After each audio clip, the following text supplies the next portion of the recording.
کیا واقعہ اللہ کی رحمت انسان کے ہر گناہ سے بڑی ہے، یا بندہ خود ہی مایوسی میں ڈوب جاتا ہے؟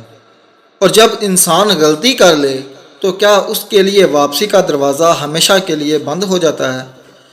آج سورۃ البقرہ کی اس عظیم آیت میں اللہ تعالیٰ انسان کو توبہ کا وہ دروازہ دکھاتے ہیں جو قیامت تک کھلا ہے۔ قرآن کریم کی سورۃ البقرہ کی آیت نمبر 37 میں اللہ تعالیٰ فرماتے ہیں، پھر آدم نے اپنے رب سے کچھ کلمات سیکھ لیے تو اللہ تعالیٰ نے ان کی توبہ قبول فرما لی۔ سبحان اللہ! یہاں سے ہمیں سب سے بڑی امید ملتی ہے کہ انسان غلطی کرتا ہے، شیطان بہکاتا ہے، نفس کمزور پڑ جاتا ہے، لیکن اللہ کی رحمت ہمیشہ کے لیے دروازہ کھلا رکھتی ہے۔ حضرت آدم علیہ السلام سے بھی غلطی ہو گئی، لیکن اللہ تعالیٰ نے انہیں اکیلا نہیں چھوڑا بلکہ توبہ کے الفاظ سکھائے اور پھر ان کی توبہ قبول فرما لی۔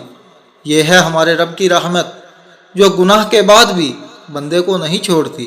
اگر بندہ واپس پلٹ آئے پھر اللہ تعالیٰ فرماتے ہیں، بے شک وہی ہے جو بہت توبہ قبول کرنے والا اور بے حد رحم کرنے والا ہے۔ سبحان اللہ! یہ الفاظ دل کو سکون دیتے ہیں کہ چاہے انسان کتنے ہی گناہ کیوں نہ کر لے، اگر وہ سچے دل سے لوٹ آئے تو اللہ اسے معاف کر دیتے ہیں۔ میرے بھائی، میری بہن، یہ آیت ہمیں مایوسی سے نکالتی ہے۔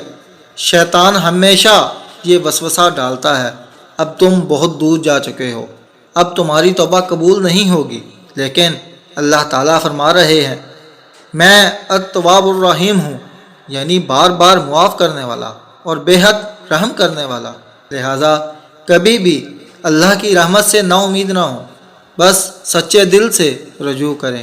اے اللہ، ہمیں سچی توبہ کی توفیق عطا فرما، ہمارے تمام گناہوں کو معاف فرما اور ہمیں ہمیشہ اپنی رحمت کے سائے میں رکھ۔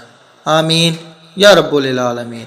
اگر آپ قرآن کو آسان الفاظ میں سمجھنا چاہتے ہیں تو اس چینل کو سبسکرائب ضرور کر لیجئے اور یہ پیغام صدقہ جاریہ دوسروں تک بھی ضرور پہنچائیے۔ جزاک اللہ خیر۔ السلام علیکم ورحمۃ اللہ وبرکاتہ۔